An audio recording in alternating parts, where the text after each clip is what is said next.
আচ্ছা, আগের দিনে রেকর্ডিং তোমরা পেয়েছো? একবারও কেউ বলবা না যে আগের দিনে রেকর্ডিং পাই নাই? আমি দিতেই ভুলে গেছি। আজকে মনে পড়লো যে আমি তো রেকর্ডিং দিই নাই। পাঠিয়ে দিচ্ছি, আমি এর শেষে পাঠিয়ে দিচ্ছি। আজ আমরা এটা জানবো যে সমস্ত কর্ম কি করে ভগবানে অর্পণ করতে হয়। ভগবান মানে এখানে ব্রহ্মে অর্পণ করতে হয়। একটা বিষয় তোমাদের জানিয়ে রাখি যে অনেক সময় ভগবান কথাটা ব্যবহার করা হয়েছে। এটা কখনো ভগবান প্রাণকে বোঝানো হয়েছে, কখনো ভগবান হিসাবে ব্রহ্মকেও কিন্তু বোঝানো হয়েছে। তো এক একটা জায়গায় এক এক রকম ভাবে ভগবান বা ঈশ্বরকে বলা হয়েছে। এই সামান্য ভুল হলে কিন্তু বুঝতে ভুল হয়ে যাবে। আচ্ছা, আমরা আজকে পড়ছি নবম অধ্যায় 27 নম্বর শ্লোক। হে কুন্তেয়, যাহা কিছু করো, যাহা কিছু খাও, যাহা কিছু হোম করো, যাহা কিছু দান করো, যাহা কিছু তপস্যা করো, তৎসমস্তই আমাতে অর্পণ করিবে। এবার এই কথা শুনে যারা যোগী নন তারা কি করেন? তারা যা কিছু খায় ভগবানকে অর্পণ করে, যা কিছু করে ভগবান করায়। আমি তো করি না, ভগবান করায়। কেমন আছো? ভগবান যেমন রেখেছে। ভগবান বলতে শ্রীকৃষ্ণ বা শ্রী রামচন্দ্র বা শ্রী শিবজি বা মা কালী, দুর্গা, যার যে উপাস্য, ভগবান বলতে তাদেরকেই বুঝিয়ে বলেন যে সবই মা করাচ্ছেন। কেমন? আমি তো নিমিত্ত মাত্র। এই কথাগুলো যোগীরা বলছেন ফাঁকিবাজি কথা। আমার গুরু বাবা খুব ইউজ করতেন এই কথা, এসব ফাঁকি ঝুঁকি। পঞ্চন বাবা এর তাৎপর্য করছেন এই কথার গীতার এই 27 নম্বর শ্লোক নবম অধ্যায়ের। হে কুন্তেয়, দান, ধর্ম, ক্রিয়া, আহার, হোম, তপস্যা ইত্যাদি যাহা কিছু করিবে, তৎসমস্তই অহং জ্ঞান রহিত হইয়া আমাতে মানে স্বয়ং ব্রহ্মেতে অর্পণ করিবে। এইবার বলো, যারা চঞ্চল মন নিয়ে আছেন তারা নিজের আত্মাকেই জানেন না, নিজের দেহের প্রাণকেই জানেন না, তো ব্রহ্ম তো অনেক দূরের কথা, তাই না? স্বয়ং ব্রহ্মেতে অর্পণ করিবে, অর্থাৎ আমি করিতেছি, আমি খাইতেছি, এইরূপ ধ্যান কিছুই করি, সকল কার্যেই ব্রহ্মের ধ্যানে করা উচিত। ব্রহ্মের ধ্যানে, বারবার কথাটা বলছি। কেন বলছি বারবার কথাটা?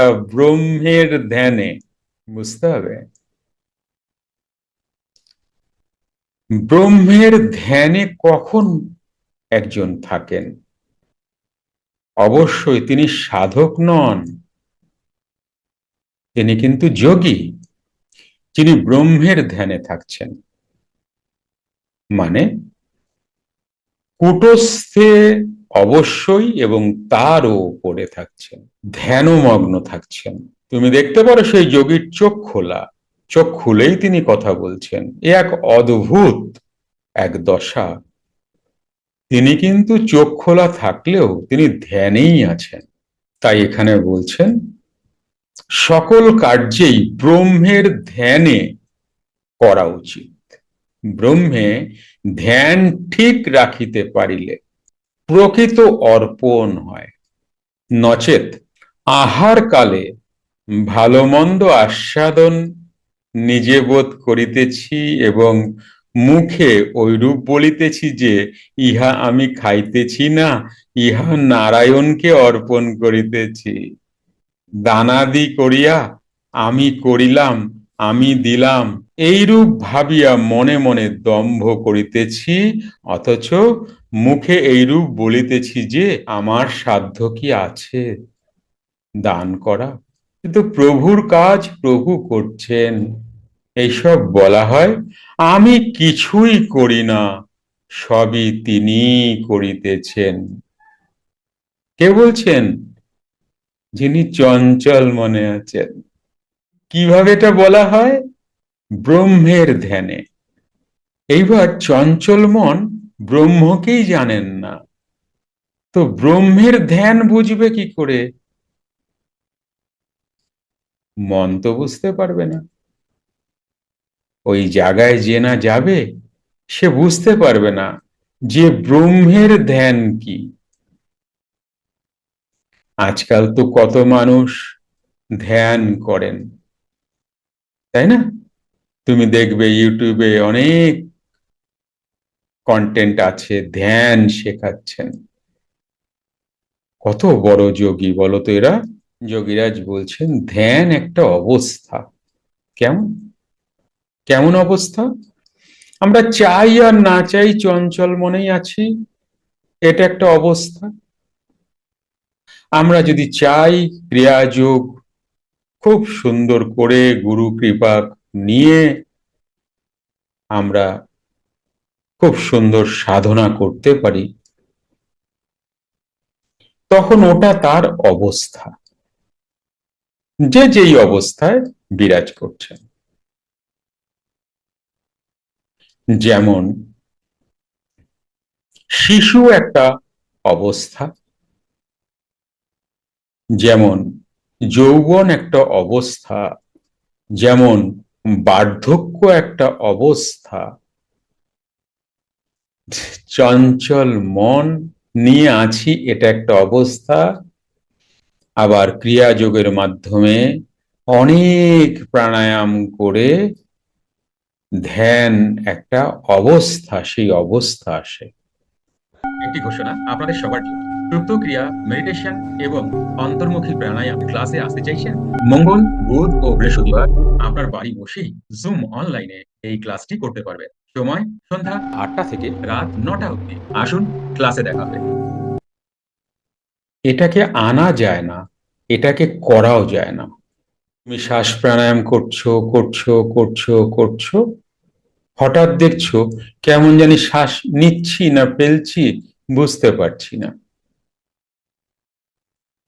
কেমন যেন গুলিয়ে গেল সব। কারণ কনসাসলি করতে করতে ওটা সাবকনসাসলি চলে যাচ্ছে। সাবকনসাস তো তোমার হাতে নেই, কনসাস তুমি বোঝো বা কনসাস আমরা বুঝি, কিন্তু সাবকনসাস আমরা বুঝতে খুব কম মানুষই পারে। কনসাসলি তুমি হাত পা নাড়ো, চোখের পলক, এটা কনসাসলি নাড়ো? চোখের পলক কি কনসাসলি পড়ে? না।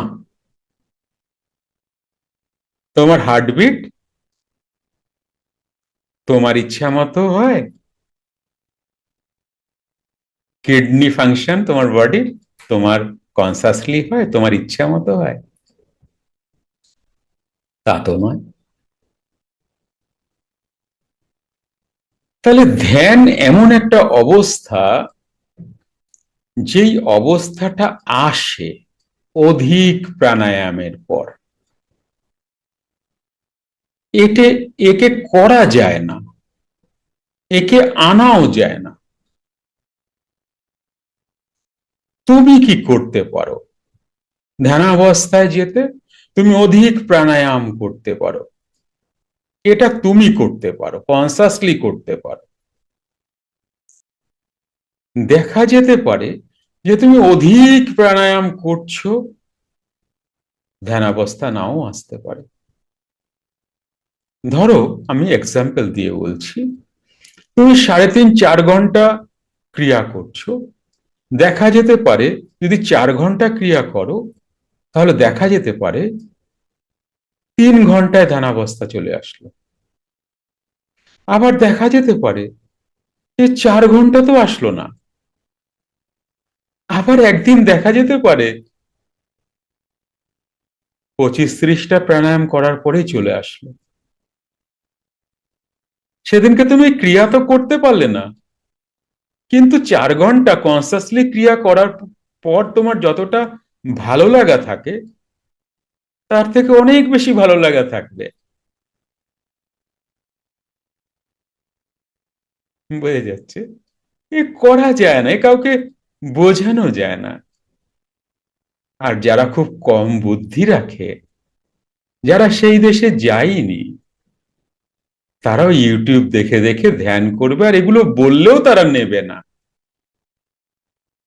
কারণ তাদের বিলিভ, এত মানুষকে শুনেছে ধ্যান করো ধ্যান করো, তাই তারা ধ্যান করে। আমার গুরু বাবা বলছেন, যোগাচার্য বাচস্পতি মহামহোপাধ্যায় শ্রী অশোক কুমার চট্টোপাধ্যায় মহাশয় বলছেন, তোমরা ধ্যান করো। কি করে ধ্যান করো? আচ্ছা, এটাকে ধ্যান বলে। টং, চোখ বন্ধ করো, টং, চোখ খোলো। এটাকে কি করে ধ্যান বলা হয়? এটাকে মেডিটেশন বলতে পারো। ধ্যান বিদেশিরা জানেই না, এই কথাটা জানেই না। তারা মেডিটেশন জানে। হ্যাঁ, ওতে মনের চঞ্চল ভাবটা অনেকটা কম হয়, কিন্তু ধ্যান মনই তো থাকবে না। এটা অষ্টাঙ্গ যোগের কোন পর্যায়ে আছে ধ্যান দেখো, প্রাণায়ামেরও ওপারে ধ্যান আছে, তাই না? তোমরা জানো না, ইয়ম নিয়ম, আসন, প্রাণায়াম, কোন পর্যায়ে আছে ধ্যান? প্রাণায়াম অব্দি তুমি করতে পারো, তার সাথে সাথে তুমি ধারণা অব্দি করতে পারো, সামান্য, সম্পূর্ণটা নয়, কিছুটা ধারণাও তুমি করতে পারো, কিন্তু ধ্যান তোমার হাতে নেই। কাকে বোঝাবো? যাই হোক, যে কজন পরিশুদ্ধ, বাকি ওনাদের যবে সময় হবে তবে বুঝবে বিষয়টা। এখন গুলে খাইয়ে দিলেও খাবে না। তাই তোমাদের ছোট্ট একটা কথা বলো না, যে সকল কার্যেই ব্রহ্মের ধ্যানে করা উচিত। সকল কার্যে ব্রহ্মের ধ্যান করা উচিত, এটা বলেননি কিন্তু পঞ্চানন বাবা। কথাটাকে ভালো করে বোঝো, ছোট্ট একটা কথা বুঝলেই জীবন সার্থক। সকল কার্যেই ব্রহ্মের ধ্যানে করা উচিত। তো আত্মাকেই জানি না, ব্রহ্ম তো জানি না, তাহলে জেনে তারপরে, তাহলে কোন কোন অবস্থায় এই কথা বলা হচ্ছে? যিনি কুটস্থ ভেদ করে তারও উপরে বিরাজ করছেন, তার কথা এখানে বলা হচ্ছে। তাহলে আমি করিলাম, আমি দিলাম, এইরূপ ভাবিয়া মনে মনে দম্ভ করিতেছি, অথচ মুখে এইরূপ বলিতেছি যে আমার সাধ্য কি আছে, আমি কিছুই করি না, সব তিনিই করিতেছেন।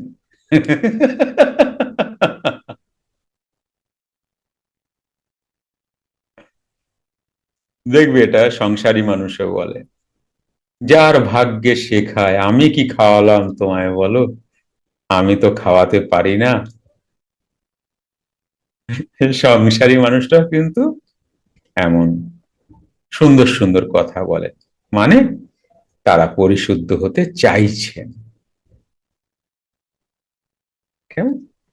এই এই দিকটা তাদের পছন্দ হচ্ছে, মানে নতুন পছন্দ আর কি। কে কাকে খাওয়ায়, যার ভাগ্যে সেই খায়, তাই না? আমি কিছুই করি না, সব তিনি করিতেছেন। এই বাহিরে একরূপ ও ভেতরে একরূপ দোকানদারি ভাব থাকিলে, কি ভাষাটা ইউজ করেছেন দেখেছো বাবা, দোকানদারি ভাব,